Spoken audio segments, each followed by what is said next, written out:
Hello दोस्तों, नमस्कार। स्वागत है आपका हमारे यूट्यूब चैनल हिंदी पाठशाला में। हम अध्ययन कर रहे हैं धर्म क्षेत्र कुरुक्षेत्र कहानी, इस जिसके कथाकार हैं दूधनाथ सिंह। आज हम इसका दूसरा भाग अध्ययन करेंगे। सूरेमनपुर बाजार के पिछवाड़े एक माल है, सुबीते का है। उस आदमी ने कहा, आज ही उठा लो, नहीं किसी और के हाथ लग जाएगा। कटावन साहू का सनेस है। इतना कहने के बाद उस आदमी ने पावलगी की ओर निकल गया। शिव महतो अपनी पतोह को सुना सुना कर बरबराने लगे, बड़ा नुकसान हो जाएगा। बाकी बहुरिया को नहर छोड़े बिना क्या कर सकते हैं। वैसे तो बड़ा सौदा था, क्या बताएं। आजकल तो हमारे कुदित चल रहे हैं। इसी तरह बड़बड़ करता वह आगे और मरकटवा वो पीछे, दोनों भरी दोपहरियों में पसीना पोंछते चले जा रहे थे। तभी वह छाहदार पकड़ी का पेड़ आ गया। दोनों उसकी उभरी जड़ों पर अलग अलग दिशा में मुंह करके सुस्ताने लगे। शिव महतो ने अपनी पगड़ी उतारी ही थी कि एक आदमी की आवाज सुनाई पड़ी। का हो महतो, ए बिकट दुपहरिया में कहवा? उसने पूछा। अरे धनेसर बाबू, रउआ ए लू लापट में कहाँ? शिव ने मुड़ी उठाकर देखा। हिताई से आ रहे हैं, घरे जा रहे हैं। उस आदमी ने कहा, तोहरे नहर के है? दक्षिण टोला के। चिन्हतु नाही बहुरिया? शिव ने अपनी पतोह से कहा। मरकट बाबू ने पल्ले की ओर से उस आदमी को देखा और दूसरी ओर मुंह फेर लिया। धनेश्वर बाबू, आप तब भगवान की तरह उतरे हैं, शिव महतो ने हाथ जोड़ते हुए कहा। क्या बाती है महतो? उस आदमी ने पूछा। और वहीं एक आदमी सनेसा दे गया। सूरेमनपुर बाजार में बड़ा चौक एक ठो सौदावा, नहीं उठाएंगे तो बड़ा लाश हो जाएगा, शिव ने कहा। तब वह आदमी बोला, आपन तो एकरे घरे के हैं, पीछे पीछे चली जाएगी, कौनी गठरी मुठरी भी नहीं है, इतने मेहरबानी चाहिए। शिव बोला, अरे एमे कौन बाती है, लिवाते जाएंगी। वह आदमी उठ गया। शिव महतो ने अपनी पतोह को समझाया, घर के आदमी है, बस ओसे भर तो है, जल्दी मरकटवा को भेजी देंगे। मरकटवा वो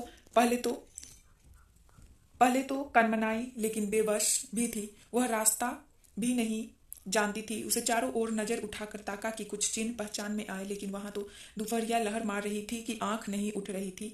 उसके लिए सब कुछ असूझ था। वह आदमी आगे बढ़ा तो वह भी उसके पीछे पीछे चुपचाप आगे बढ़ी। इनके भेजी देवे, उसने मुड़कर पल्ले की ओट से ही अपने ससुर से कहा। जरूर जरूर, शिव महतो बोला। फिर वह अपनी पतोह को एक बछिया की तरह उस आदमी के पीछे पीछे जाते ताकता रहा। सफेद चमकती दोपहरिया धूप में धीरे धीरे वह एक लाल धब्बे की तरह सिकुड़ती गई। थोड़ी देर बाद वह पीछे पलट पड़ा। ये बात ठीक नहीं भाई बाबू। मरकटवा को जब यह बात मालूम हुई तो उसने कहा, का ठीक नहीं भाई ये? शिव महतो बोला, बिहायता रही, घर गिरहती का सब काम तो उठाए थी, मजूरी ही समझ लेते। मरकटवा बोला, अब उन्हें कहौती है डंस के भैले मस के भैले कुटकी के भक्का भाई, माने तोहरे बाद जग्गा महतो के कुर्सीनामा खत्म। ये चाहत हो ना? शिव महतो ने बिगड़ कर कहा। मरकटवा इस पर कुछ नहीं बोला।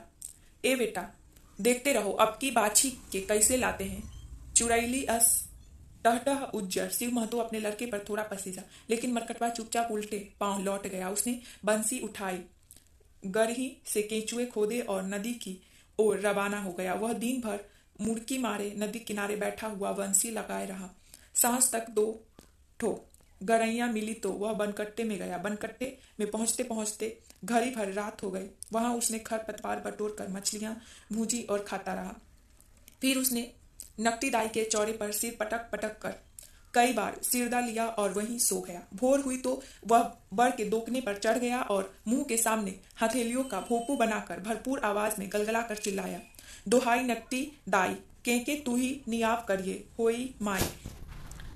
अपनी पतोह को इस तरह सलीके से ठिकाने लगाने के बाद शिव महतो ने मरकटवा के लिए दूसरी औरत तलाशने का अभियान शुरू किया। शिव महतो की एक ही इच्छा थी कि अब की उसकी पतोह खूब गोरी हो, जिसे उसका वंश बदली जाए। तो जैसे गाय भैंस ठोक बजा के खरीदते हैं, ठीक उसी तरह शिव महतो पतोह खोजने निकला। शिव महतो की मांग कुछ इस तरह हुआ करती, हथगर गोड़गर हो, खूब गोरी हो, मुंह खरिया तनी ठीक ठाक हो, नाक नक्शा आंखी कानी अपनी जगह पर हो, लाज शरम माने सबका सोझा मुंह न खोले, हर घड़ी लपड़ लपड़ जनी करे, सास ससुर के आदर करे, माने सरब गुनी संपन्नी। शिव महतो जहां जाता अपनी पसंद इसी तरह पहले बखानता, फिर पूछता, है कौनी ऐसन माल तोहरे जवार में, जौन दाम पड़ी तौन मिली जाए, दाम के फिकिर जनी करिया। का हो महतो, अब की कौनो राजा महाराजा के मेहरारू चाहिए का? धंधे का कोई आदमी पूछता। सच्चो बताई, शिव महतो लजाते हुए कहता। और का? आदमी बोलता। अब की पतोही चाहिए रे पतोही, शिव महतो बोलता। धंधे का आदमी ठहठाकर हंस ही जाता। एमे हंसे के कौन बाती बा, शिव थोड़ा झींच कर बोलता।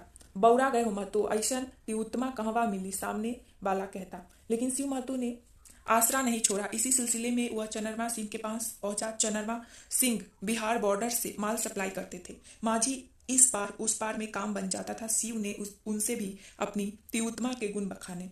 है तो ऐसा एक माल, चनरमा सिंह ने कहा। है, शिव महतो की घेंचू आगे निकल आए। बाकी थोड़ी दूर पर है, चनरमा सिंह बोले। अरे बाऊ साहब, चंद्रलोक सूरजलोक जहां भी हो खन के निकाल लीजिए। शिव बेताब हो उठा। उदासी जी की मठिया पर है, चनरमा सिंह ने फिर कहा। कौनो भक्तिन है का? शिव महतो का मुंह थोड़ा बिगड़ गया। नहीं महतो, यह खतरा था इसलिए उदासी जी के पास रख दिया। अपने माल है, देसावर से लाए थे, तराई से, सिंह बोला। तो उदासियों जी गैंग में शामिल हो गए? बाहरे बाऊ साहब, शिव खुश हो गया। कबले चाहिए? बाऊ साहब ने पूछा। जितना जल्दी हो सके, शिव बोला। बाकी मठिया के मालपुआ चाबी के तनी मोटा गई, चनरमा सिंह ने कहा। सब मोटाई झरी जाए महाराज, चिंता जनी करे, शिव ने कहा। वैसे किसी के सामने नहीं पड़ती, बड़ी सुलक्षणी और बेचारी, सिंह साहब ने अपनी गंभीर आवाज में कहा। ये तो और भी अच्छी बात है, मरकटवा ने माई उघार ओतान पसंद नहीं करती, शिव बोला। ठीक है, आजे मंगवा लेते हैं, चनरमा सिंह ने कहा। मंगवा क्यों लेते हैं, हुआई से उठा लेते हैं, शिव ने कहा।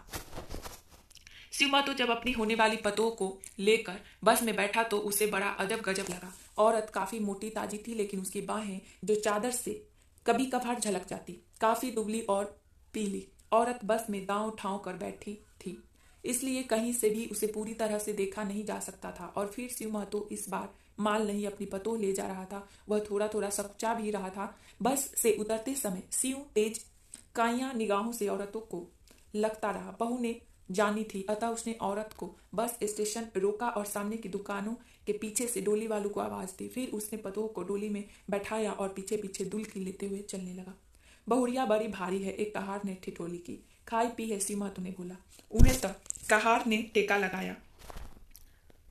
आंगन में जब डोली उतरी तो टोले की औरतों का एक पूरा हुजूम भरभरा कर उतर आया। छोटी बड़ी कुंवारी लड़कियां खांची लिए काम पर जाने को तैयार, बहुएं, कुटनी, बुढ़िया, ढीर निकाले, मरियल, नंग धरंग बच्चे, सिंह बोके, चांपा कल से पानी भरने आई औरतें, सभी बहुरिया की एक झलक पाने के लिए आंगन में आकर ठड़ी हो गई। पता नहीं किस आभाग में अब सिंह बो लिखी है। दिन रात की खटान और थुरान अलग से। पहली बेचारी कुआं कांदों से बची तो जाने किस घाट लगी। जॉन कथक रेजी आपन बेटी दिया, ओके नरकों में ठिकाना ना मिली। यही सब सोचती हुई औरतें गोल बांध कर फुसफुस कर रही थी। सिंह ने परिछावन किया और पतों को डोली से उतरने को कहा।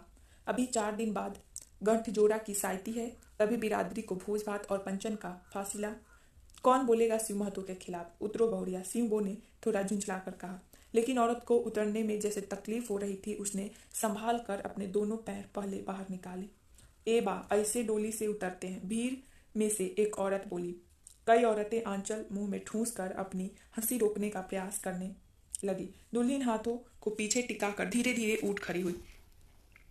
शिव वो उसको इस तरह उतरते देख झल्लाई। आंगन की ठट भीड़ की ओर उसने अपनी आंखें तरेरी। फिर उसने कमर के पीछे हाथ लगाकर कुछ इस तरह टोया जैसे सहारा दे रही हो, वह जैसे फंस गई हो। उसका पारा धीरे धीरे चढ़ने लगा। घूंघट के पीछे से औरत का पिताब, अड़ियल और ढलवा मुख झलक उठा और आंखें जैसे सदियों से न सोई हो। बड़ी दूबर है बेचारी, किसी औरत के मुंह से निकला। खाली मुंह खड़वे दूबरबा, नीचे से खूब मोट है कि किसी और ने कहा। गांव भर की मुंह फुअर ढोकी फुआ की ठेंगुरी लिए आंगन में ठरी ठरी लख रही थी। सिंह वो दुल्हन को लिए जब जब भीतर जा रही थी, ढोकी फुआ उसकी पीठ पर आंखें गराए रही। ठीक है बा, उन्होंने आंगन के बाहर आते आते कहा। कांचियों के इंतजाम बा, बे बरबर करती बाहर निकल गई। अही ये दांव ई कवन लक्षण, कई औरतें के मुंह से अलग अलग फुसफुस में एक ही आश्चर्य कनकना कर बाहर निकला। घर के भीतर जाते ही सिंह के तन बदन में आग लग गई। उसने बाहरी केवाड़ी बंद की और झटके से कोहबर में पहुंची। उसने बहुरिया की लाल चद्दर खींच कर फेंक दी। औरत रूपी बहुरिया, रूपी दुल्हन, रूपी पुतोह, रूपी मरकटवा की नई नवेली मेहरारू अपनी इस तथा कथित नई सासू जी को निहारती रही। सिंहबो की आंखें फटी तो फटी ही रह गई। फिर उसने अपने माथे पर 2 हथरा मारा और दहाड़ मारकर रोते हुए चिल्लाई, आही रे हमार करम्बा, ए मरकटवा के बाऊ। शिव महतो द्वारे से दौड़ा दौड़ा आया। जब से उसे सत्य का संज्ञान हुआ तो वह शून्य रह गया। उसने तुरंत तय किया कि या तो माल फेरना है या बोली लगानी है और इसमें देरी नहीं करनी है। 2 घड़ी रात चढ़ते ही मरकटवा को उठाया, बड़का वाला सिक्कर करिहार में लपेटी ले शिव महतो ने कहा, सिकर का हुई बाबू। मरकटवा ने अपनी बाल जिज्ञासा प्रकट की। तोरे गड़िया में डाले के बा, सिंह खुनसाकर बोला। उधर सिंहबो अपनी पतों के विदाई समारोह में लगी हुई थी, लेकिन औरत थी कि काठ की तरह चुप। थोड़ी देर बाद आगे आगे सिंह, बीच में बहुरिया और पीछे पीछे सतुआ भूजा गठियाए पानी की मेंटिया लाठी में टंगाए मरकटवा बनकट्टे की ओर चले। बनवास का यह अनोखा नजारा था। भोर की पहली लाली के साथ ही शिव महतो बनकट्टे में लौटा। सब ठीक ठाक है? उसने पूछा। क्या हुआ बाबू? मरकटवा ने पूछा। चनरवा सिंह नंबरी फेलबाज है, शिव ने कहा। हम पहले ही जानते थे, मरकटवा ने रोंग गिरा दिया। हाँ, तुम तो अंतर्जामी हो, लद्भ शेर कहीं का, शिव ने चिढ़े हुए कहा।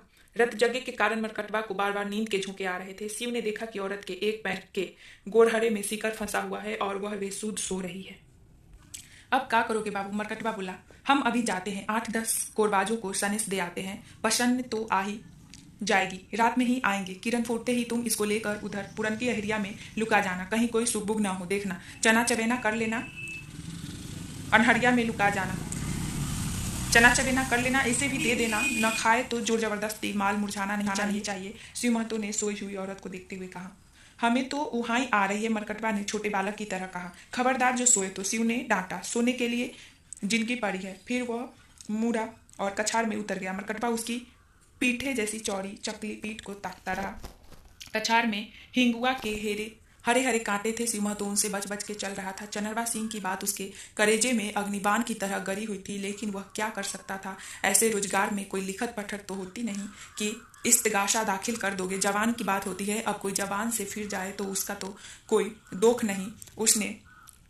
उसने तो विश्वास पर सौदा किया था, हर बार करता है, जिनकी भर से कर रहा है, बाकी कोई कोरबाज दगा नहीं किया। लेकिन चनरवा सिंह कर गए। वह सिर्फ मिनती कर सकता था, लेन देन का हवाला दे सकता था, सो उसने दिया। हमारा अपना बहुत पुराना रसम रसूख है बाबू साहब, उसने हार कर कहा।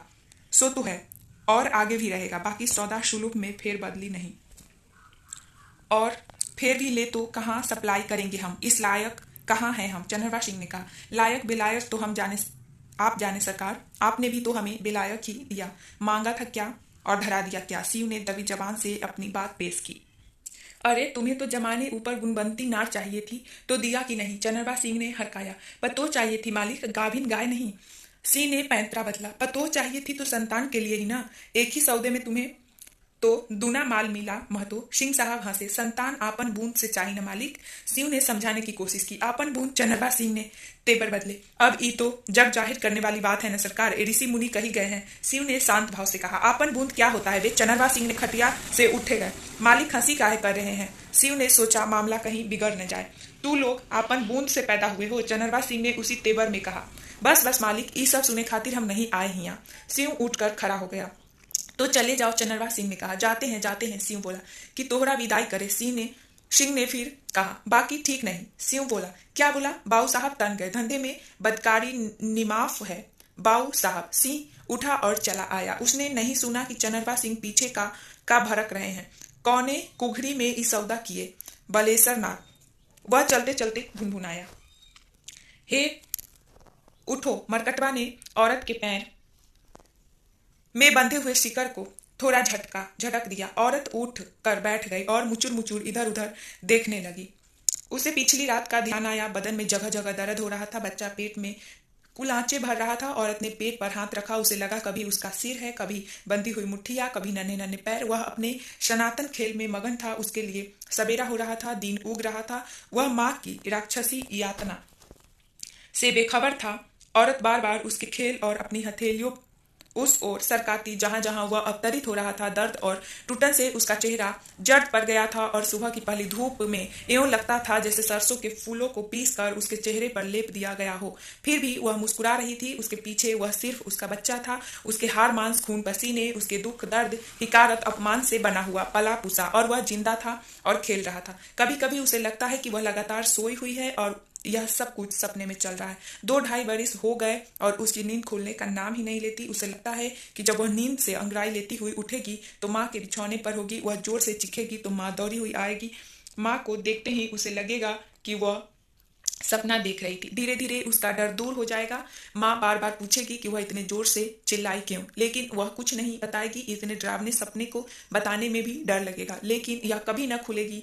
खुलने वाली नींद आखिर कब खुलेगी? वह कितनी कोशिश करती है, लेकिन सपना है कि खत्म ही नहीं होता और बढ़ता ही चला। उधर अनहरिया में चलते हैं। मरकटबा ने उसको ताकते हुए कहा, थोड़ा थाम लो हमको। औरत ने जैसे सब कुछ भूलते हुए कहा। सिकर हाथ में लपेटता हुआ मरकटबा आगे बढ़ा। औरत ने अपने दोनों हाथ ऊपर उठाए। मरकटबा ने सिकर अपने कंधे पर डाला और उसके दोनों हाथ थाम कर ऊपर उठाने लगा। मजे मजे से ठड़ी हो? हाँ, उसने कहा। अब किस नर्क में जाना है? औरत ने बेझिझक मरकटबा का मुंह ताकते हुए कहा।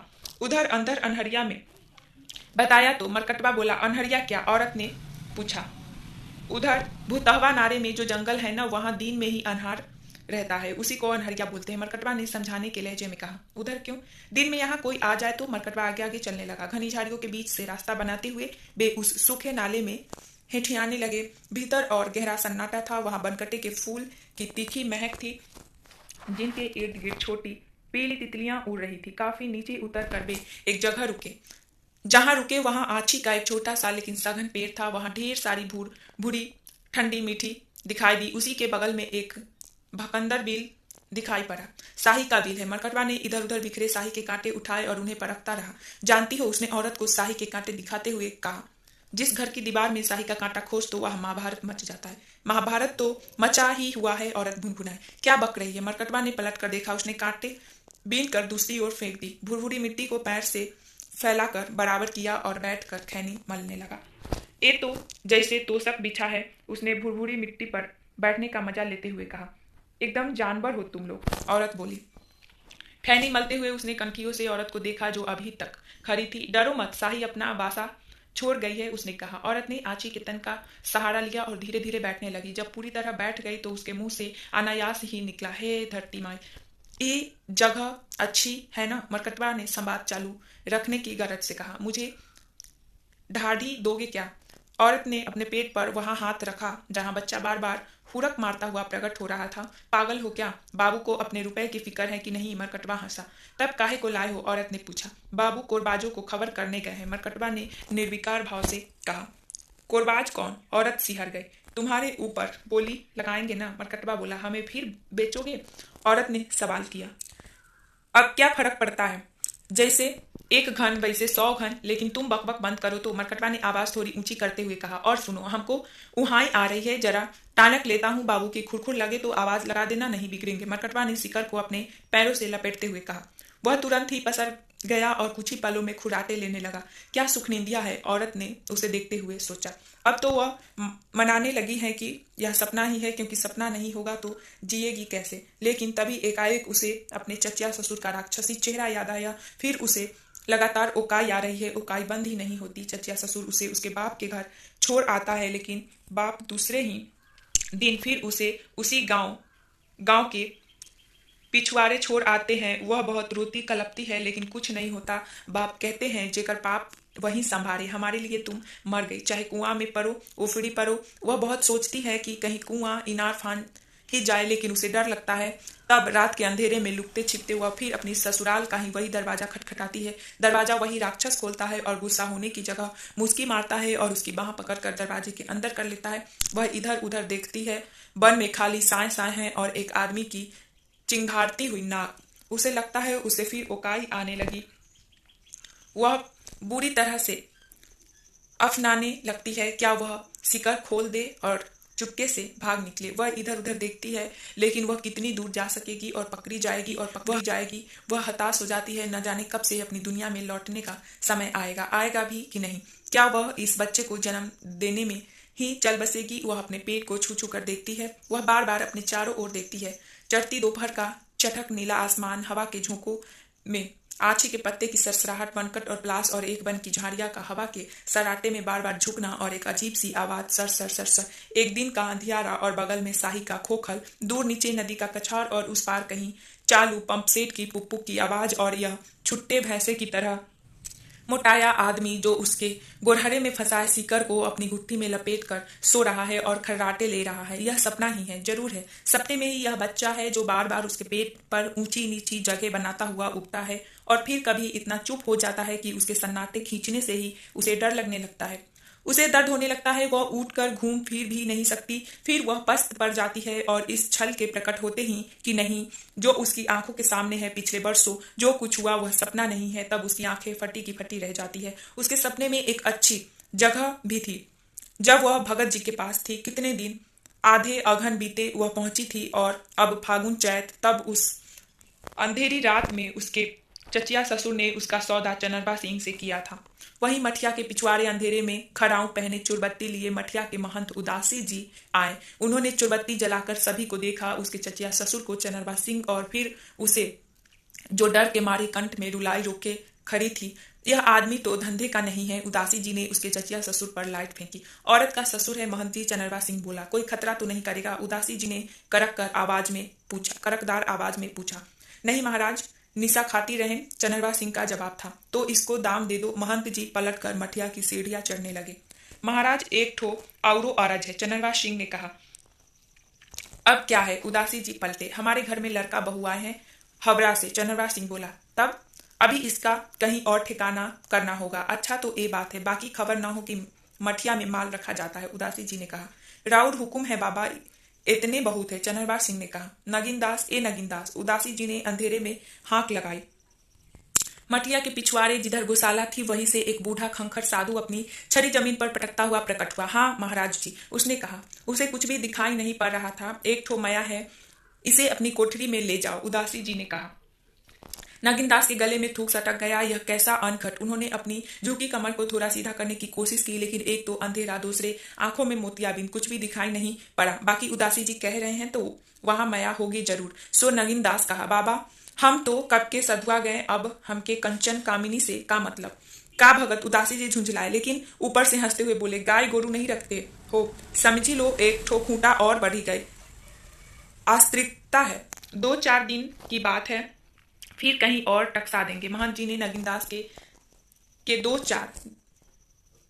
के जवाब का इंतजार नहीं किया और खट खट खड़ाऊ बजाते सीढ़ियां चढ़ गए। बड़ा धर्म संकट है, नगिनदास ने कहा, और अंधेरे में खड़े रहे। तभी उन्हें औरत के ढूंक ढूंक रोने की आवाज सुनाई दी। नगिनदास एकदम से घबरा गए। मतबा रोए जनी, जनी रोवे माताराम, आए माताराम, हमके लौकत नाही। तब वो हमारे पीछे पीछे चली आए। नगिनदास जी अपनी छड़ी पटकते हुए आगे आगे चल दिए। औरत ने एक बार अपने चचिया ससुर को ताका, फिर चनरबा सिंह को। उसके चचिया ससुर ने उसे अंधेरे में मुक्का तान कर कुछ इस तरह धमकाया जैसे वह लौटने वाली हो। उसने अपने मुंह में आंचल ठूंस लिया जिससे रुलाई रोक सके। आ रही हो माता, नगिनदास ने अंधेरे में आहट ली और नगिनदास के पीछे आ गई। जवाब देने की जगह उसने अपनी नाक सुकुड़ कर उपस्थिति बताई। ठीक है, नगिनदास ने कहा। वे दोनों आगे पीछे चलते हुए कोठरी के दरवाजे तक पहुंचे। यहीं रुको मतवारा। नगिनदास कोठरी के दरवाजे की सिकड़ी खोलने लगे। दिया बारता हूं, बे अंदर चले गए। आज की क्लास यहीं तक, आगे हम अगले क्लास में करेंगे।